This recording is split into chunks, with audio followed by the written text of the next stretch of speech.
മിശിഹായിൽ പ്രിയമുള്ള സഹോദരങ്ങളെ, ഇന്നേ ദിവസം ജനന നിയന്ത്രണത്തെക്കുറിച്ച് ഇപ്പോൾ സംസാരിക്കുവാനാണ് അച്ഛൻ ആഗ്രഹിക്കുക. ഉൽപ്പത്തി 1:28 പറയുന്നത് പോലെ ദൈവം അവരെ ഇങ്ങനെ അനുഗ്രഹിച്ചു, സന്താനപുഷ്ടിയുള്ളവരായി പെരുകുവിൻ. ഇത് പെരുകുവാനുള്ള ഒരു കൽപ്പനയായിട്ടെടുത്ത് ആവുന്നത്ര കുഞ്ഞുങ്ങളെ ജനിപ്പിക്കണം എന്നല്ല അച്ഛൻ പറയുക. സന്താനോൽപാദനത്തിനുള്ള ആഹ്വാനമായിട്ടെടുത്ത് സൃഷ്ടികർമ്മത്തിൽ പങ്കുചേർന്നാൽ മതി. ഉദ്ദേശിക്കുന്നത് തമ്പുരാൻ ആഗ്രഹിക്കുന്നത് പോലെ തമ്പുരാന് വിധേയപ്പെട്ടുകൊണ്ട് തമ്പുരാൻ്റെ സൃഷ്ടികർമ്മത്തിൽ പങ്കാളിയാവുക, അതാണ് നമ്മുടെ ദൗത്യം എന്നുള്ളത് നമ്മൾ ഓർക്കുക. അതോടൊപ്പം തന്നെ നമ്മൾ കുഞ്ഞുങ്ങളെ ജനിപ്പിച്ചാൽ മാത്രം പോരാ, അവരെ ഉചിതമായി വളർത്തണം. മക്കളുടെ ഉൽപ്പാദനവും വളർത്തലും ഉത്തരവാദിത്വമുള്ള കടമയും അതോടൊപ്പം ആനുകൂല്യവുമാണ് എന്ന് തന്നെയാണ് സഭ പഠിപ്പിക്കുക. ഈ അവസരത്തിൽ ദാമ്പത്യധർമ്മം ആത്മാർത്ഥമായി നിർവഹിക്കുന്ന ദമ്പതികൾക്ക് കുഞ്ഞുങ്ങളുണ്ടാവും. അവരുടെ എണ്ണവും ഇടയും മാതാപിതാക്കൾ നിശ്ചയിക്കണം. ഇതിന് കൃത്രിമ മാർഗങ്ങൾ പാടില്ലെന്ന് മനുഷ്യജീവൻ ഹ്യൂമാനെ വീത്തെ എന്നറിയപ്പെടുന്ന ചാക്രിക ലേഖനം വളരെ ശക്തമായി നമ്മളോട് പറയുന്നു. രാഷ്ട്രം ഇതിനോട് യോജിക്കുന്നില്ല, എനിക്കറിയാം. കാരണത്താൽ സഭാമക്കൾ സഭാമാതാവിൻ്റെ നിർദ്ദേശമാണ് സ്വീകരിക്കേണ്ടത്. സഭ അനുവദിക്കുന്ന സ്വാഭാവിക മാർഗങ്ങൾ മാത്രം സ്വീകരിക്കുക. മനുഷ്യപ്രകൃതി എന്നതായിരിക്കുന്ന അവസ്ഥയിൽ അംഗീകരിക്കുകയും അറിഞ്ഞുകൊണ്ട് ഉപയോഗിക്കുകയും ചെയ്യുന്ന രീതികളാണ് സ്വാഭാവിക രീതികൾ എന്ന് ഹ്യൂമാനെ വീത്തെ പറയുന്നുണ്ട്. ദൈവം തന്നെ അനന്ത വിജ്ഞാനത്തിൽ പ്രകൃതി നിയമങ്ങൾ ഉൽപ്പാദന സാധ്യമുള്ള കാലവും ക്രമീകരിച്ചിട്ടുണ്ട്. ആ ക്രമീകരണം സന്താനോൽപാദനം സാധ്യമല്ലാത്ത ഘട്ടമുണ്ടാക്കുന്നതിന് കാരണമാകുന്നു. ഈ കാലഘട്ടം മനസ്സിലാക്കി പ്രവർത്തിക്കുകയാണ് സ്വാഭാവിക രീതിയുടെ അടിസ്ഥാന തത്വം. ഇത് മനസ്സിലാക്കി സ്വീകരിക്കുവാനായിട്ട് നമുക്ക് കഴിയണം. അപ്പം അച്ഛൻ പറഞ്ഞു വരുന്നത് നിയന്ത്രണം ഒട്ടും വേണ്ടെന്നോ നിയന്ത്രണമില്ലാതിരിക്കണം എന്നോ ഒന്നുമല്ല. എന്നാൽ ഒരുപക്ഷെ എൻ്റെ കുടുംബത്തിന് അനുയോജ്യമായി കാര്യങ്ങൾ ക്രമീകരിക്കുവാൻ സ്വാഭാവിക മാർഗങ്ങൾ സ്വീകരിക്കാം. അതേപ്പറ്റി ഒരുപക്ഷെ തീക്ഷ്ണത കൊണ്ട് പല ഭിന്നാഭിപ്രായങ്ങൾ പറയുന്നവരുണ്ട് എന്നുള്ളത് ഞാൻ മനസ്സിലാക്കുന്നുണ്ട്. ഞാൻ സഭയുടെ വീക്ഷണം മാത്രം എടുത്ത് പറയുകയാണ്. അപ്പോൾ സ്വാഭാവിക മാർഗങ്ങൾ സ്വീകരിച്ചുകൊണ്ട് ജനനനിയന്ത്രണം നടത്തുമ്പോൾ അവിടെ ഒരു പ്രശ്നമുണ്ട്. It is open to life. ചിലർ പറയാതെ ചിലപ്പോൾ ജീവൻ ഉണ്ടായെങ്കിലോ, യെസ്, ഉണ്ടായെങ്കിൽ അത് ദൈവഹിതമായി കാണാനും സ്വീകരിക്കുവാനുമുള്ള ഒരു സന്നദ്ധത അതിൻ്റെ പിറകിലുണ്ട് എന്നുള്ളത് ശരിയാണ്. എന്നാൽ കൃത്രിമ മാർഗങ്ങളിൽ അതില്ല എന്നുള്ളത് നമ്മൾ പ്രത്യേകം ഓർത്തിരിക്കണം. ഏറ്റവും ഉചിതമായത് എല്ലാവർക്കും അറിയാം, ശ്ലേഷ്മ രീതിയാണ്. മോഡിഫൈഡ് മ്യൂക്കസ് മെത്തേഡ് എന്ന് പറയുന്ന മെത്തേഡാണ് ഈ കാര്യത്തിൽ ഏറ്റവും വിജയമായി മനസ്സിലാക്കിയിരിക്കുന്നത്.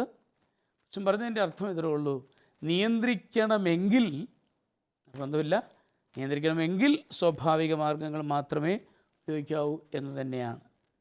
ചെറിയ ആമുഖത്തോടുകൂടി ഇന്നത്തെ നമ്മുടെ കത്തുകളിലേക്ക് നമുക്ക് കിടക്കാം. ഇന്നത്തെ കത്താരുടേതാണ് നിമ്മി? ഇന്നത്തെ ആദ്യത്തെ കത്ത് കോതമംഗലത്ത് നിന്നും ചാക്കോച്ചൻ്റേതാണ്. ബഹുമാനപ്പെട്ട ലൂയിസ് അച്ഛ, അച്ഛന് സുഖം തന്നെയല്ലേ? ഞങ്ങൾ 5 മക്കളാണ്, 4 ആണും 1 പെണ്ണും. ഞാനാണ് മൂത്ത മകൻ. ഞങ്ങളുടെ പെങ്ങളെ ഞങ്ങളുടെ കഴിവിനേക്കാൾ മെച്ചമായ നിലയിൽ വിവാഹം കഴിച്ചയച്ചതാണ്. എൻ്റെ സഹോദരന്മാർക്ക് ഞങ്ങൾ കഷ്ടപ്പെട്ടുണ്ടാക്കിയ മുതലൊക്കെ വീതം വെച്ചു കൊടുത്തു കഴിഞ്ഞു. മാതാപിതാക്കളുടെ പേരിലുള്ള കുടുംബസ്വത്താണ് എനിക്ക് വീതമായി കിട്ടിയത്. സഹോദരങ്ങളുടെ കൂട്ടത്തിൽ കൂടുതൽ സാമ്പത്തിക ഞെരുക്കം അനുഭവിക്കുന്നതും ഞാനാണ്. ചെറുപ്പം മുതലേ കുടുംബത്തിന് വേണ്ടി കഷ്ടപ്പെട്ടതും ഞാനാണ്. ഇപ്പോൾ എൻ്റെ സഹോദരി എനിക്കെതിരെ വീതത്തിനായി കേസ് കൊടുത്തിരിക്കുന്നു. മാതാപിതാക്കളുടെ പേരിലുണ്ടായിരുന്ന വസ്തുവായതിനാൽ കോടതി വിധി എനിക്കെതിരാകാനാണ് സാധ്യത. ഞാൻ എന്തു ചെയ്യണം? ശാലോമിലൂടെ ഇതിനുള്ള മറുപടി അച്ഛൻ തരുമെന്ന് വിശ്വസിക്കുന്നു. തീർച്ചയായിട്ടും ഇവിടെ ചാക്കോച്ചൻ്റെ സാഹചര്യം ഞാൻ മനസ്സിലാക്കുന്നു. എന്നാൽ നമുക്കറിയാം, ക്രിസ്ത്യൻ പിന്തുടർച്ച അവകാശ നിയമം അനുസരിച്ച് അവൾക്ക് അനുകൂലമായിട്ടൊരു വിധി ചിലപ്പോൾ വരാനും സാധ്യതയുണ്ട് എന്നുള്ളതും ശരി തന്നെയാണ്. അത് ചാക്കോച്ചൻ മനസ്സിലാക്കിയിട്ടുണ്ട്. അതേപ്പറ്റി ഞാൻ പറഞ്ഞിട്ട് കാര്യമില്ലെങ്കിലും ഇപ്പോഴത്തെ സാഹചര്യത്തിൽ മറ്റുള്ളവർക്കായിട്ട് ഞാനൊരു കാര്യം പറയാൻ ആഗ്രഹിക്കുകയാണ്. ഇപ്പോഴത്തെ പ്രത്യേക സാഹചര്യമാണ് ഇതിൻ്റെ പിറകിൽ കേട്ടോ, നിങ്ങളെന്നെ തെറ്റിദ്ധരിക്കരുത്. ഇന്ന് ഈ നിയമം നിലനിൽക്കുന്നത് കൊണ്ട് നമ്മുടെ പാരമ്പര്യം അനുസരിച്ച് നമ്മൾ സ്ത്രീക്ക് കൊടുക്കേണ്ട ഷെയർ കൊടുത്ത് വിവാഹം കഴിപ്പിച്ച് വിടുകയാണെങ്കിലും അവൾക്ക് പിതൃസ്വത്തിൽ അവകാശമുണ്ട് എന്ന് പറഞ്ഞുകൊണ്ട് പിന്നീട് പ്രശ്നങ്ങൾ ഉണ്ടാക്കാം. അത് കേൾക്കുമ്പോൾ അല്പം വിഷമം തോന്നാമെങ്കിലും ഞാൻ പറയുന്നത്, സ്ത്രീകളെ വിവാഹം കഴിച്ചയക്കുമ്പോൾ അവളുടെ ഷെയർ തീർന്നു എന്നെഴുതി ഒപ്പിട്ട് വയ്ക്കുന്നത് വളരെ നല്ലതാണ്. നിങ്ങൾ ചോദിച്ചു, അയ്യോ അതൊക്കെ എങ്ങനെയാണ് കുടുംബത്തിൽ? സാരമില്ല, അത് മകൾ മനസ്സിലാക്കി, മകളുടെ കാര്യങ്ങൾ പറഞ്ഞ് മനസ്സിലാക്കി, നമുക്ക് ഏകദേശത്തിലുണ്ട്, അത് നിനക്ക് നിൻ്റെ ഷെയറായിട്ട് തരികയാണ്, ബാക്കി ഇത്രയും നമുക്ക് ആൺപിള്ളേരുണ്ട് അല്ലേ മറ്റ് കുട്ടികളുണ്ട് എന്ന് പറഞ്ഞ് മനസ്സിലാക്കിയിട്ട് അത് ചെയ്യിപ്പിക്കുന്നതിൽ യാതൊരു തെറ്റുമില്ല എന്നാണ് ഞാൻ പറയുന്നത്. പിന്നീട് പ്രശ്നങ്ങൾ ഒഴിവാക്കാൻ വേണ്ടിയാണ്. ഈ മകളെ പേടിച്ചിട്ടൊന്നുമല്ല. ഈ മകൾ ചെന്ന് കയറുന്ന കുടുംബമുണ്ട്, ആ കുടുംബത്തിൽ പല ബന്ധുക്കളുണ്ട്, അപ്പോൾ അവരുടെയൊക്കെ ആ ഫോഴ്സ് ഇതിൻ്റെ പുറകിലുണ്ടെന്ന് ഞാൻ കരുതുകയാണ്. അതുകൊണ്ട് എൻ്റെ ഒരു അഭിപ്രായം, അത് ചെയ്യുന്നത് ഉചിതമാണ്. സഭേതര നിയമമായിട്ടൊന്നും വെച്ചിട്ടില്ല. നിങ്ങളത് ചെയ്തിട്ടില്ലെങ്കിൽ നിങ്ങളുടെ കല്യാണം നടത്തുകയെന്നൊന്നും പറയത്തില്ല. പക്ഷെ അത് നമ്മുടെ കുടുംബങ്ങളുടെ സുരക്ഷിതത്തിന് ആവശ്യമാണ് എന്നുള്ളത് ഞാൻ എടുത്തു പറയാൻ ആഗ്രഹിക്കുകയാണ്. ഇപ്പോൾ ചിലർ ഇത് ചെയ്യുന്നുണ്ട്, അതും കൂടെ ഞാനൊന്ന് പറയാണ്. ഇപ്പോൾ ഇത് ഒതുക്കത്തിൽ ചെയ്യുന്നുണ്ട്, നല്ല കാര്യമാണ്. എന്നാൽ ചാക്കോച്ചൻ്റെ ഇപ്പോഴത്തെ സാഹചര്യത്തിൽ എനിക്കറിയാം ഇതൊരു മറുപടിയേ അല്ല. കാരണം ഇനിയിപ്പോൾ എന്ത് ചെയ്യാനാണ്, പഴയ കാര്യം പറഞ്ഞിട്ട്. അതുകൊണ്ട് ചാക്കോച്ചനോട് പറയാനുള്ളത്, അവൾ ചെയ്തത് തെറ്റ് തന്നെയാണ്. സുഭാഷിതം 28:24 പറയുന്നുണ്ട്, നീ പിടിച്ചു പറിക്കരുത്. ഇതൊരു പിടിച്ചുപറി തന്നെയാണ്. അവൾക്കുള്ളത് കിട്ടി, ഇനി കിട്ടാവുന്നത് കേസ് കളിച്ചുകൂടെ മേടിച്ചെടുക്കാനുള്ള ഒരു പരിശ്രമമാണ് നടക്കുക. ഒരുപക്ഷെ അവളത് കേൾക്കുന്നുണ്ടെങ്കിൽ ഈശോയുടെ നാമത്തിൽ ഈ ഉദ്യമത്തിൽ പിന്തിരിയണം എന്നാണ് എനിക്ക് പറയാനുള്ളത്. ചാക്കോച്ചനോട് എനിക്ക് പറയാനുള്ളത്, കോടതിക്ക് പുറമെ ഇത് പരിഹരിക്കാൻ പറ്റുമോ എന്ന് വികാരിച്ചൻ വഴിയോ, ഒരുപക്ഷെ അവരുടെ വികാരിച്ചൻ നമ്മുടെ വികാരിച്ചൻ വഴി മറ്റേ വികാരിച്ചനോട് ബന്ധപ്പെട്ടോ ഒന്ന് സംസാരിച്ച് നോക്കിയാൽ, അല്ലെങ്കിൽ വികാരിച്ചനല്ല നിങ്ങൾക്ക് തോന്നുന്ന ഏറ്റവും നല്ല മധ്യസ്ഥനായ മറ്റൊരാളാണെങ്കിൽ ഓക്കെ, അങ്ങനെ ഒരു കോടതിക്ക് പുറമേ ഒരു സെറ്റിൽമെൻറ്റിന് ഇടയാക്കണം എന്ന് തന്നെയാണ് എനിക്ക് പറയാനുള്ളത്. ഇതേക്കുറിച്ച് എന്താണ് എനിക്ക് പറയാനുള്ളത്? എനിക്ക് പറയാനുള്ളത്, സഹോദരി ചെയ്യുന്നത് തെറ്റാണ്. അവൾക്ക് കിട്ടേണ്ട അവകാശമൊക്കെ കിട്ടി പോയിട്ട് പിന്നെ ഈ സഹോദരനെതിരെ ആ കൂട്ടത്തിൽ കഷ്ടപ്പെട്ടതും ഞെരുക്കം അനുഭവിക്കുന്നതും ഈ സഹോദരനായിരിക്കെ ആ സഹോദരനോട് ചെയ്യുന്ന ഏറ്റവും വലിയ നീതികേട് അല്ലെങ്കിൽ അനീതി എന്ന് തന്നെ പറയാം. അപ്പം അർഹിക്കുന്നത് അവൾക്ക് ലഭിച്ചു കഴിഞ്ഞു. പിന്നെ അർഹിക്കാത്തതിന് വേണ്ടിയാണ് അവളിപ്പം ഒരുപക്ഷെ പിതൃസ്വത്ത് അവകാശമെന്ന് ഇപ്പം വെച്ചിരിക്കുന്നത് കൊണ്ടല്ലേ, അതിനു മുമ്പേ ഇത് നിയമം അനുസരിച്ചത് കൊണ്ട്. അപ്പോൾ അവൾ ചെയ്യുന്ന നീതിയോട് നമുക്ക് ആർക്കും അനീതിയോട് ഇത് ആർക്കും യോജിക്കാൻ സാധിക്കുന്നതല്ല. പക്ഷേ ഒന്നും ചെയ്യാൻ പറ്റാത്ത അവസ്ഥയിലാണ്. മറ്റേ സഹോദരങ്ങളുടെ കാര്യമൊന്നും പറയുന്നുമില്ല, ഇവൾ സഹോദരി മാത്രം കേസ് കൊടുത്തതായിട്ടാണ് പറയുന്നത്. അപ്പം ഈ ചാക്കോച്ചൻ നിരന്തരം പ്രാർത്ഥിക്കുക, പിന്നെ സഹോദരിക്ക് എന്തെങ്കിലും കൊടുത്ത് അവളെ സന്തോഷപൂർവ്വം എന്തെങ്കിലും കൊടുത്തു പിരിക്കാൻ സാധിക്കുന്നുവെങ്കിൽ നല്ല കാര്യമായിരിക്കാം. അവൾ അതുകൊണ്ടൊന്നും പറ്റുന്നില്ല, കോടതി കേസിന് തന്നെ പോവുകയാണെങ്കിൽ ഒന്നും ചെയ്യാൻ പറ്റത്തില്ല. പിന്നെ നിരന്തരം പ്രാർത്ഥിക്കുക. നിങ്ങളുടെ അഭിപ്രായത്തിൽ പ്രാർത്ഥിക്കുക, അതോടൊപ്പം തന്നെ അവൾക്ക് ഒരുപക്ഷെ ഒരു പീസ്ഫുൾ സെറ്റിൽമെൻറ്റിന് വേണ്ടി എന്തെങ്കിലും കൊടുത്ത് സംതൃപ്തിപ്പെടുത്താമെങ്കിൽ അതിനും കൂടെ ശ്രമിക്കണമെന്നുള്ളതാണ് നിമ്മയുടെ ഒരു അഭിപ്രായം. ഒരു സംതൃപ്തിക്ക് വേണ്ടി. ഓക്കെ സമ്മതിക്കുന്നു. ടോമിച്ചൻ എന്താ പറയുന്നു? നമ്മൾ തീർച്ചയായിട്ടും ഇന്നത്തെ ഒരു അച്ഛൻ പറഞ്ഞതുപോലെ ഇന്ന് നമ്മുടെ ഇടയിൽ കാണുന്ന ഒരു പ്രതിഭാസമായത്, ഇത് കോടതി വിധിയുടെ വെളിച്ചത്തിൽ നമ്മുടെ കല്യാണം കഴിച്ച് അർഹിക്കുന്നതിൽ കൂടുതൽ വാങ്ങിപ്പോയ പെൺകുട്ടികൾ ഇപ്പം ഏതിൻ്റെയൊക്കെ പേരിൽ ആംഗളമാരുമായിട്ടൊരു നിരസം ഉണ്ടാക്കിയിട്ട് കേസ് കൊടുക്കുന്ന ഒരു രീതി പലയിടത്തും ഇന്ന് നിലവിൽ ഉണ്ട്. ഒത്തിരി കുടുംബങ്ങൾ ഇതിൻ്റെ പേരിൽ അസ്വസ്ഥതയായിട്ടും വളരെയേറെ വേദനിക്കുന്നതുമായിട്ട് എനിക്കറിയാം. എൻ്റെ തന്നെ പ്രദേശത്തെ ഇതുപോലൊരു വിഷയം വളരെ രൂക്ഷമായിട്ട് ആ കുടുംബത്തെ തകർത്ത് കളഞ്ഞു. 2 സഹോദരിമാരായിരുന്നു അവർ. ആ 2 സഹോദരന്മാരാണ് അവർക്കുള്ളത്. അവർ കഷ്ടപ്പെട്ടും കുടുംബവീതത്തിൽ കുറേ വിറ്റും ഈ പെൺപിള്ളേരെ രണ്ടിനെയും കെട്ടിച്ചു. അപ്പം മരിച്ചു കഴിഞ്ഞ് കെട്ടിച്ചതാണ്. പക്ഷേ ഇത് കഴിഞ്ഞിട്ട് ഇപ്പോൾ ആ പിള്ളേർ പുറത്തൊക്കെ പോയി ഇച്ചിരി കാശൊക്കെ ആയി കഴിയുമ്പോഴത്തേക്ക് ഈ 2 പേര് സഹോദരിമാർ രണ്ടും കൂടെ കൂടിക്കൊണ്ട് അവർക്കെതിരെ കേസാണ്.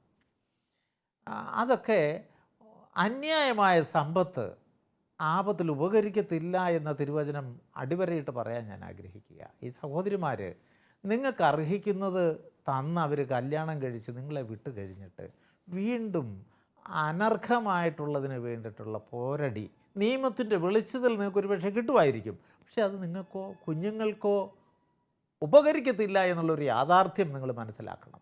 അത് അനർത്ഥം നിങ്ങളുടെ കുടുംബത്തിലേക്ക് നിങ്ങൾ വിളിച്ചു കയറ്റുന്നതായിരിക്കും.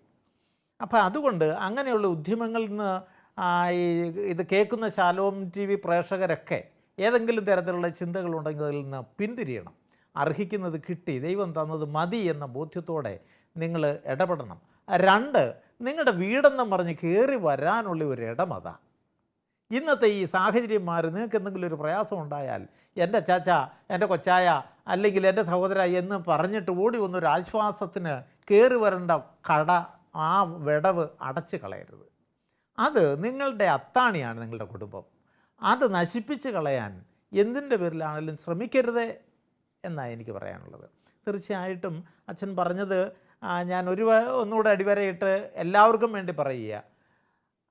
സഹോദരിമാരെ അല്ലെങ്കിൽ മക്കളെ, പെൺമക്കളെ മാന്യമായ സ്ത്രീധനം കൊടുത്ത് കെട്ടിച്ചയക്കുമ്പം അപ്പന്മാരും ചിന്തിക്കേണ്ടത് അർഹിക്കുന്നത് അവർക്ക് കൊടുക്കുന്നുണ്ടോ എന്ന് ശ്രദ്ധിക്കണം. കൊടുക്കുന്നു എന്ന് ബോധ്യപ്പെടുത്തിയാൽ അച്ഛൻ പറഞ്ഞതുപോലെ ആ മകളെ കൊണ്ട് അല്ലെ ആ സഹോദരിയെ കൊണ്ട് ഇടിമോളെ നിൻ്റെ വീതം ഇതാ, നീ കൈപ്പറ്റിയിരിക്കുന്നതായിട്ട് എഴുതി ഒപ്പിട്ട്. ഇത് അച്ഛൻ നേരത്തെ പറഞ്ഞല്ലോ, ചില വീടുകളിലൊക്കെ അത് പ്രയാസത്തിന് ഞാൻ വർഷങ്ങൾക്കപ്പുറം ഈ നിയമം ഉണ്ടാകുന്നതിന് മുമ്പ് തന്നെ ഞാനൊരു വീട്ടിൽ ഞാൻ മുമ്പേ പറഞ്ഞ ആ വീട്ടിൽ ഞാനത് പറഞ്ഞതാണ് അവരോട്, പിള്ളേരെ കെട്ടിക്കുമ്പോഴത്തേക്ക് അത് എഴുതി മേടിച്ചോണേന്ന്. അന്ന് ഈ ആങ്ങളമാർക്കത് സ്വീകാര്യമായില്ല. അവർ എന്നെ അത്രയും അവർ സന്തോഷത്തോടെ അല്ല അത് സ്വീകരിച്ച്. പക്ഷേ ഇന്ന് അവർ വന്ന് പറയുന്നുണ്ട്, അന്ന് രൂപചായം പറഞ്ഞത് അനുസരിച്ചിരുന്നെങ്കിൽ ഞങ്ങളുടെ കുടുംബത്തിന് ഈ ഗതി വരത്തില്ലായിരുന്നു എന്ന്. തീർച്ചയായിട്ടും അത് ചെയ്ത് വെച്ചേക്കുക. നിങ്ങൾക്ക് അതിന് ശേഷം കൊടുക്കാവുന്നതൊക്കെ പെങ്ങന്മാർക്ക് കൊടുത്തോളുക, അല്ലെങ്കിൽ മക്കൾക്ക് കൊടുത്തോളുക. പക്ഷേ നിയമപരമായിട്ട് അവർക്ക് അവകാശപ്പെട്ടു അത് വാങ്ങി എന്നവരിൽ നിന്ന് വാങ്ങുന്നതായിരിക്കും പിന്നെ കുടുംബ തകർച്ചയ്ക്ക് കാരണമാകാതിരിക്കാൻ നല്ലത് എന്ന് തന്നെയാണ് എനിക്കും പറയാൻ.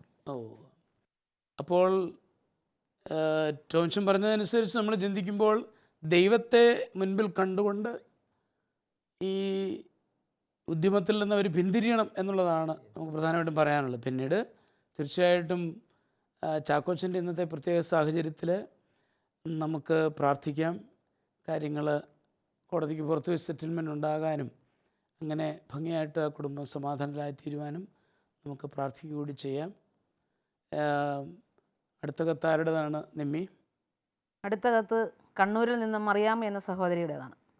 ബഹുമാനപ്പെട്ട അച്ഛ, എൻ്റെ കല്യാണം കഴിഞ്ഞിട്ട് 8 വർഷമായി. ഞങ്ങൾക്ക് 3 മക്കളുണ്ട്. എൻ്റെ ഭർത്താവ് ഒരു തികഞ്ഞ മദ്യപാനിയാണ്. ഒരു തടിയറപ്പ് മില്ലിലാണ് അദ്ദേഹം ജോലി ചെയ്യുന്നത്. എല്ലാ ദിവസവും മദ്യപിച്ച് വന്ന് വീട്ടിൽ വഴക്കാണ്. കുഞ്ഞുങ്ങളെ നല്ല രീതിയിൽ വളർത്തുവാനോ നല്ല വിദ്യാഭ്യാസം കൊടുക്കുവാനോ സാധിക്കാതെ പോകുന്നതിൽ ഞാൻ അസ്വസ്ഥയാണ്.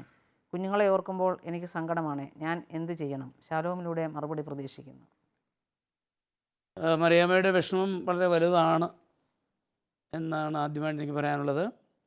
ഞങ്ങളെല്ലാവരും അത് മനസ്സിലാക്കുന്നു. ഒരാൾ മദ്യപിച്ച് വൈകിട്ട് വീട്ടിൽ വന്നാൽ പിന്നീട് മക്കൾക്ക്, ഭാര്യയ്ക്ക് ഒക്കെ അരക്ഷിതബോധം ഉണ്ടാകുന്നത് വളരെ സ്വാഭാവികമാണ്. ഇത് കുട്ടികളെ വാസ്തവത്തിലൊരു വ്യക്തിത്വ വൈകല്യത്തിലേക്ക് നയിക്കും എന്നുള്ളതിന് സംശയമൊന്നുമില്ല. അതുകൊണ്ടാണ് WHO തന്നെ പറയുന്നുണ്ട്, മദ്യപാനം ഒരു കുടുംബ രോഗമാണ്.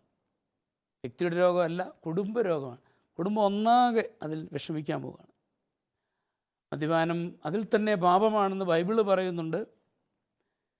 1 കൊരിന്ത്യർ 9 മുതൽ 10 വരെ വാക്യങ്ങൾ. ഈ തിന്മയിൽ വീഴുന്നവൻ ദൈവരാജ്യത്തിൽ പ്രവേശിക്കുകയില്ല എന്ന് തന്നെ വ്യക്തമായി പൗലോസ് ആവശ്യപ്പെടുകയാണ്. ഞാൻ കൂടുതൽ ഉദ്ധരണികളിലേക്ക് പോകേണ്ടതില്ല. 64 പ്രാവശ്യമാണ് മദ്യപാനം പാപമാണെന്ന് ബൈബിള് വ്യക്തമായിട്ട് പറയുന്നത്. ഇനിയും മറിയാമ്മ തീർച്ചയായിട്ടും മദ്യപിച്ചു വരുമ്പോൾ ഒന്നും പറയാതെ സ്നേഹത്തോടെ സ്വീകരിച്ച് ശുശ്രൂഷ ചെയ്യണം എന്നാണ് എനിക്ക് പറയാനുള്ളത്. തെറ്റാണെങ്കിൽ പിന്നെ ഒന്നും പറയണ്ട, അച്ഛൻ പറഞ്ഞു വന്നോട്ടെ. എന്നാൽ പിന്നീട് രാവിലെ നല്ല ബോധമൊക്കെ ഉണ്ടാകുമ്പോൾ സ്നേഹത്തോടു കൂടി ഒന്ന് പറയുക, ഇങ്ങനെ പോയാൽ എങ്ങനെയാ നമ്മുടെ ജീവിതം പറഞ്ഞ് മനസ്സിലാക്കി കൊടുക്കാൻ ശ്രമിക്കുന്നത് നല്ലത് തന്നെയാണ്. ഞാനെപ്പോഴും ഓർക്കാറുള്ളൊരു സംഭവം ഇതാണ്. ഒരു മദ്യപാനിയുടെ പിന്തിരിയലിനിടയായ ഒരു സംഭവമാണ്. ഞാൻ അയാളെ പ്രേരിപ്പിച്ചു. അയാളെ രാത്രി എൻ്റെ അടുത്ത് വന്നു, അച്ഛാ ഞാൻ പെണ്ണമ്മയുടെ ഭർത്താവാന്ന് പറഞ്ഞു. ഞാൻ ഏത് പെണ്ണമ്മയുടെയാണെന്ന് ചോദിച്ചു വന്നു പറഞ്ഞത്, പക്ഷേ ഞാനിച്ചിരി കുടിക്കുകയൊക്കെ ചെയ്യുമായിരുന്നു. ഈയിടെയായിട്ട് അവൾ ഒരു വഴക്കുമില്ല, കുടിച്ചേച്ച് എന്നായിരുന്നു, വഴക്കില്ല, ശുശ്രൂഷയാണ്, സ്നേഹമാണ്. ഞാൻ കാര്യം ചോദിച്ചു പറഞ്ഞു, അത് അച്ഛൻ ലൂയിസച്ചൻ ക്ലാസ് എടുത്തപ്പോൾ പറഞ്ഞു, കയറി വരുന്ന മദ്യപാനായ ഭർത്താവിനെ ശുശ്രൂഷിക്കുക, അപ്പോൾ ഒരു കാര്യവും തിരുത്തലുകളായിട്ട് പറയാതിരിക്കുക. അതുകൊണ്ടാണ് ഞാനങ്ങനെ ചെയ്തത്. അപ്പോൾ അയാൾ പറയാണ്, അച്ഛാ ഇങ്ങനെയുള്ള കാര്യങ്ങളൊക്കെ ഞാൻ കൂടെ പറഞ്ഞു തരണം കേട്ടോ എന്നൊക്കെ പറഞ്ഞ് അയാൾ വന്ന് ഞാൻ ഓർക്കുന്നു. അയാൾ ഏതായാലും ദൈവം അനുഗ്രഹിച്ച് തമ്പുരാൻ്റെ കൃപ കൊണ്ട് മദ്യപാനം ഉപേക്ഷിച്ചു ഇപ്പോൾ ഒരു നല്ല കുടുംബജീവിതം നയിക്കുകയാണ്. ഞാൻ പറഞ്ഞു വരുന്നത്, നമുക്ക് ആ സമയത്ത് പെട്ടെന്ന് പ്രതികരിക്കാൻ തോന്നും, എല്ലാവർക്കും അങ്ങനെ തോന്നുക കേട്ടോ. നമ്മൾ പ്രതികരിക്കാതെ സ്നേഹത്തോടെ ഇടപെടുക, അത് വളരെ നല്ലതാണ് എന്ന് ഞാൻ പറയുകയാണ്. ഇതൊക്കെ തീർച്ചയായിട്ടും നമ്മുടെ മറിയാമ്മ ചെയ്ത് കാണും എന്നാണ് ഞാൻ പ്രതീക്ഷിക്കുക. എങ്കിൽ തീർച്ചയായിട്ടും റീ അഡിക്ഷൻ സെൻറ്റേഴ്സ് ഉണ്ട്, അത് നമുക്ക് ചിന്തിക്കാം. അല്ലെങ്കിൽ ഒരു ധ്യാനമോ കൗൺസിലിങ്ങോ ഒക്കെ ഇവിടെ ചിന്തിക്കുന്നത് നല്ലതാണ്. ഏതാണ് ഇദ്ദേഹത്തിൻ്റെ സാഹചര്യത്തിൽ ഏറ്റവും നല്ലത് എന്ന് എൻ്റെ അഭിപ്രായം വളരെ കോൺഫിഡൻഷ്യലായ വികാരിച്ചുമായിട്ടൊന്ന് കൺസൾട്ട് ചെയ്ത് രോഗത്തിന് വിമുക്തി കിട്ടുവാനുള്ള പരിശ്രമങ്ങൾ നടത്താം. അതോടൊപ്പം മുട്ടിപ്പായിട്ട് ഈശോയുടെ രക്തം അയാളുടെ മേൽ തളിച്ച് പ്രാർത്ഥിക്കണം എന്നുകൂടി ഞാൻ പറയുകയാണ്. ഇതേപ്പറ്റി എന്താണ് ടോമിച്ചിന് പറയാനുള്ളത്? തീർച്ചയായിട്ടും അച്ഛൻ പറഞ്ഞതുപോലെ വേൾഡ് ഹെൽത്ത് ഓർഗനൈസേഷൻ ഇതൊരു കുടുംബരോഗമാണെന്നും രോഗമാണെന്നും അത് തലമുറകളിലേക്ക് പകരുന്നതാണെന്നും പറഞ്ഞു വച്ചിട്ടുണ്ട്. തീർച്ചയായിട്ടും ഇതൊരു രോഗമാണെന്നുള്ള ബോധ്യം ഈ ഭാര്യമാർക്ക് പലപ്പോഴും ഉണ്ടാകാറില്ല. അതുകൊണ്ട് അച്ഛൻ പറഞ്ഞതുപോലെ ഇവർ പ്രതികരിച്ചു പോകും. ഒരു ക്യാൻസർ രോഗിയെ എങ്ങനെ ഒരു ഭാര്യയെ ശുശ്രൂഷിക്കുന്നോ അതുപോലെ ഈ ഭർത്താവിന് സ്നേഹം കൊടുത്ത് അവനെ സ്നേഹത്തോടെ സ്വീകരിച്ച് കൊണ്ടുവന്നിട്ട് അച്ഛൻ പറഞ്ഞതുപോലെ രാവിലെ അല്ലെ സ്വസ്ഥമായി സന്തോഷത്തോടെ മദ്യമില്ലാതിരിക്കുന്ന അവസരത്തിൽ കുഞ്ഞുങ്ങളും ഈ മറിയാമ്മയും ഒക്കെ ഒന്ന് സാവകാശം പറഞ്ഞു കൊടുത്താൽ ഒരു പക്ഷേ എങ്കിൽ ആ മനുഷ്യന് ബോധ്യത്തിലുള്ളിൽ തട്ടി മാറ്റത്തിലേക്ക് വരാം. എങ്കിലും എത്ര സത്യം ചെയ്തിട്ട് പോയാലും മദ്യപാനിക്ക് പലപ്പോഴും അത് സാധിക്കാറില്ല. ഇവൻ മദ്യം കാണുമോ, ഷാപ്പിൻ്റെ അടുത്തൂടെ ചെല്ലുമോ, ഇവൻ അറിയാതെ എത്ര കുടിക്കത്തില്ലെന്ന് സത്യം ചെയ്ത് പോയാലും ഇവൻ അതിനകത്ത് കയറിപ്പോകുന്ന അവസ്ഥയാണ് അവൻ്റെത്. അതിന് പൗലോസ്ലീഹ പറയുന്ന പോലെ നിങ്ങൾ പാപത്തിന് മരിച്ചവരായി തീരണം. ഞാനൊരു സംഭവം പറഞ്ഞാലേ, ഞങ്ങളുടെ നാട്ടിലൊരു നല്ല മദ്യപാനിയായ ഒരു മനുഷ്യൻ മരിച്ചു കഴിഞ്ഞപ്പോഴത്തേക്ക് ഈ അവർക്കൊരു കൂട്ടായ്മയുണ്ടല്ലോ, ഇവരെല്ലാം കൂടെ അതിൻ്റെ എല്ലാ കാര്യങ്ങളിലും ഞങ്ങളെയൊക്കെ ഒന്നും കാര്യമായിട്ട് തൊടിയിച്ചില്ല. ഈ അവൻ്റെ കൂടെ മദ്യപിക്കുന്ന ആളുകളെല്ലാം കൂടി ശവടക്കിൻ്റെ എല്ലാ കാര്യങ്ങളും നടന്ന് പെട്ടിയെടുത്തതും പള്ളിയിലോട്ട് കൊണ്ടുപോകുന്നതും അവർ തന്നെ. അപ്പോൾ ഈ കൊണ്ടുപോകുന്ന ഇവരെ വീടിൻ്റെ വാതിൽ കൂടെ പോകുന്ന വഴിക്ക് ഒരു ഷാപ്പിൻ്റെ വാതിൽ കൂടെ പോകുന്നു. അപ്പോൾ ഷാപ്പിൻ്റെ വാതിൽ ചെന്നപ്പം ഒരു നിമിഷം ഇവരൊന്ന് നിർത്തി ചോദിച്ചടാ വേണമെങ്കിൽ ഒരുവൊക്കെ അടിച്ചോന്നവർ രഹസ്യമായിട്ട് പറഞ്ഞിട്ട് ആ ഒരു സ്റ്റെപ്പിലൂടെ കടന്നുപോയി. ഞാൻ തൊട്ട് പുറകിൽ പാടുന്ന കൂട്ടത്തിൽ ഞാൻ ഉണ്ടായിരുന്നതുകൊണ്ട് എനിക്കത് കേൾക്കാനും കാണാനും ഇടയായതുകൊണ്ട് എൻ്റെ മുന്നേ അത് ഒത്തിരി ചിന്തിപ്പിച്ചു.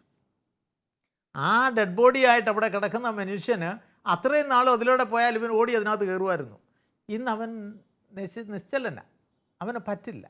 പാപത്തിന് മരിച്ചവരായി ജീവിക്കുക എന്ന് പൗലോസ്ലീഹ പറയുന്നത് ഇതാണെന്ന് ഞാൻ ചിന്തിക്കുകയാണ്. ഏത് തിന്മയുടെ സാഹചര്യം കണ്ടാലും ആ മരിച്ച ഞാൻ മൃതനാണെന്നുള്ള ബോധ്യത്തോടെ തിന്മയോട് അത്രയേറെ ഡിറ്റാച്ച്മെൻ്റ് ഉണ്ടാക്കിയെടുക്കാൻ നമുക്ക് പറ്റിയാൽ ഏത് മദ്യപാനിക്കും ഒരു പരിധിവരെ പിന്തിരിയാൻ പറ്റും. 2, ഇത് പാപമാണെന്നുള്ള ബോധം മദ്യപാനികൾക്കില്ല, നമ്മുടെ സമൂഹത്തിനേ ഇല്ല. മദ്യപാനം പാപമാണെന്നുള്ള ബോധ്യം നമ്മുടെ സമൂഹത്തിൽ നിന്ന് നഷ്ടപ്പെട്ടു പോയി. അത് എങ്ങനെ തിരിച്ചു കൊടുക്കാൻ പറ്റും? ഇന്നത്തെ യുവജനങ്ങളുമൊക്കെ ഇതിനകത്ത് പെട്ടു പോകുന്നവരാണ്. അത് ഈ ശലോം കേൾക്കുന്ന എൻ്റെ പ്രിയപ്പെട്ടവരെ, മദ്യപാനം പാപമാണെന്നുള്ള ബോധ്യം നമ്മുടെ കുടുംബത്തിൽ കൊടുക്കണം.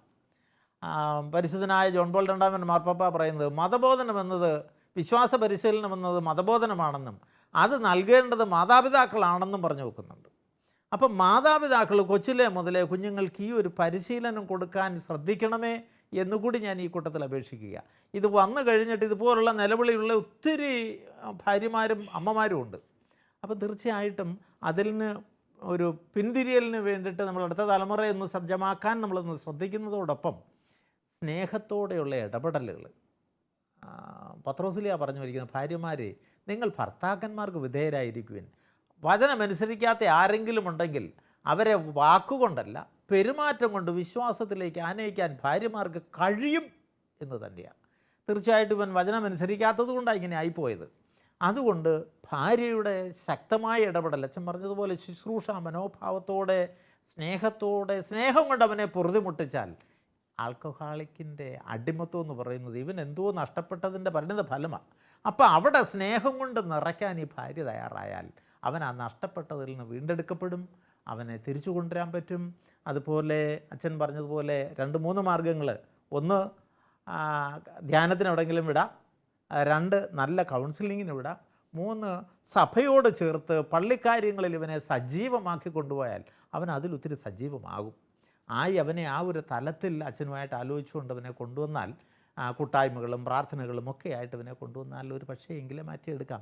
ചികിത്സ ആവശ്യമാണെങ്കിൽ അതിനും തയ്യാറാകണമെന്നാണ് എനിക്ക് പറയാനുള്ളത്. ജോൺസിൻ്റെ അഭിപ്രായത്തിലൊരു എംപ്റ്റി ഫീലിംഗ് കിടക്കുന്നതുകൊണ്ടാണ് മദ്യപിക്കുന്നത്. അപ്പോൾ അത് സ്നേഹം കൊണ്ട് നിറച്ച്, സ്നേഹ ടാങ്ക് നിറച്ച് അവനെ നേടിയെടുക്കണം എന്നുള്ള ആശയം കൂടെ ടോൺസൺ പറയുകയുണ്ടായി. നിമ്മിക്ക് എന്താണ് ഇതിനെപ്പറ്റി പറയാനുള്ളത്? ഇന്ന് സമൂഹത്തിൽ ക്യാൻസർ രോഗം എന്ന് പടർന്ന് പന്തലിച്ചിരിക്കുന്നത് പോലെ തന്നെ നമ്മുടെ കുടുംബങ്ങളിൽ കാണുന്ന ഏറ്റവും വലിയൊരു തിന്മയാണ് മദ്യപാനം. മദ്യപാനം എന്നത് ഒരു രോഗം തന്നെയാണ്. ആ മദ്യപാനിയെ, ഒരു രോഗിയെ എപ്രകാരം നമ്മൾ ശുശ്രൂഷിക്കുന്നുവോ, നമ്മൾ ഒരു രോഗിയെ പരിചരിക്കുമ്പോൾ അതിന് കൂടുതൽ ശ്രദ്ധ കൊടുത്താണല്ലോ പരിചരിക്കുക. അതുപോലെ തന്നെ ഈ രോഗിയെ ഭാര്യ നല്ലതുപോലെ പരിചരിച്ച് സ്നേഹം കൊടുത്ത് അവൾ ശുശ്രൂഷിക്കുകയാണെങ്കിൽ കുറേയൊക്കെ മോചനം ലഭിക്കും.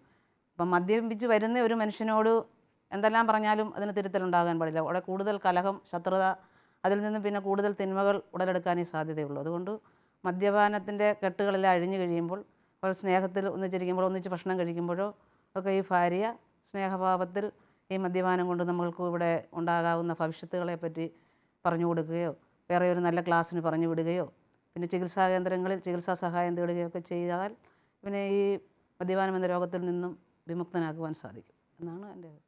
ചുരുക്കത്തിൽ നമ്മുടെ ഇന്നത്തെ ഈ കത്തെഴുതിയ മറിയാമ്മ അല്ലേ, മറിയാമ്മയുടെ പ്രധാനപ്പെട്ട പ്രശ്നം ഭർത്താവിൻ്റെ മദ്യപാനമാണ്. അവിടെ ഞാൻ ഈ ഉത്തരങ്ങളെല്ലാം പറയുന്നെങ്കിലും ഒരു ഭാര്യ ആയതുകൊണ്ട് ഞാൻ ചിന്തിക്കുകയാണ്, അത്ര എളുപ്പമുള്ള കാര്യമൊന്നുമല്ല. കാരണം ഒത്തിരി പ്രതീക്ഷകളുടെ വിവാഹത്തിലേക്ക് കടന്നു വന്നു. മക്കളെ പരിപാലിക്കുന്ന കാര്യമെല്ലാം നോക്കുമ്പോൾ ഇയാൾ ബോധമില്ലാതെ കടന്നു വരുന്നതും വഴക്കുണ്ടാക്കുന്നതൊക്കെ ഒത്തിരി വിഷമം പിടിച്ച ഒരു കാര്യമാണ്. എങ്കിലും ഇവിടെ ഒരു സമർപ്പിത മനോഭാവത്തോടു കൂടി ദൈവത്തിൽ ആശ്രയിച്ചുകൊണ്ട് പ്രാർത്ഥനാപൂർവ്വം ശ്രമിച്ചാൽ തീർച്ചയായിട്ടും മറിയാമ്മയ്ക്ക് ഒരു മാറ്റം ഉണ്ടാവും. ആ കുടുംബം തന്നെ സമാധാനത്തിലേക്ക് കടന്നു വരും, നമുക്ക് പ്രതീക്ഷിക്കാം. ഞങ്ങളെല്ലാവരും ചേച്ചിക്ക് വേണ്ടി പ്രാർത്ഥിക്കുന്നുണ്ട്. നമുക്കൊന്ന് ചേർന്നുകൊണ്ട് ഈ കുടുംബങ്ങളെ ഈശോയ്ക്ക് സമർപ്പിച്ച് പ്രാർത്ഥിക്കാം. ഞങ്ങളെ സ്നേഹിച്ചു പരിപാലിക്കുന്ന നല്ല ദൈവമേ, ഇന്ന് ഞങ്ങൾ ഈ കത്തുകളിലൂടെ അവതരിപ്പിച്ച 2 കുടുംബങ്ങളെയും ഞങ്ങളുടെ മുമ്പാകെ ഞങ്ങൾ സമർപ്പിക്കുകയാണ്.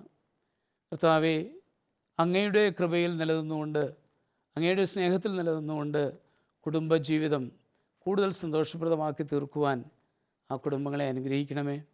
അങ്ങ് തന്നെ ആ കുടുംബങ്ങളിലേക്ക് കടന്നു ചെല്ലണമേ. വന്നുപോയ എല്ലാ കുറവുകളും പരിഹരിച്ചുകൊണ്ട് കൂടുതൽ സന്തോഷവും സമാധാനവും സ്നേഹമുള്ള കുടുംബങ്ങളാക്കി ആ കുടുംബങ്ങളെ രൂപാന്തരപ്പെടുത്തണമേ. ഞങ്ങൾ ശ്രവിക്കുന്ന എല്ലാവരും ഒന്നു ചേർന്ന് അങ്ങയോട് ഈ അപേക്ഷ അങ്ങയുടെ തിരുമുമ്പാകെ സമർപ്പിക്കുന്നു. അവരെ അനുഗ്രഹിക്കണമേ. പിതാവും പുത്രനും പരിശുദ്ധാത്മാവുമായ സർവേശ്വര എന്നേക്കും ആമേൻ.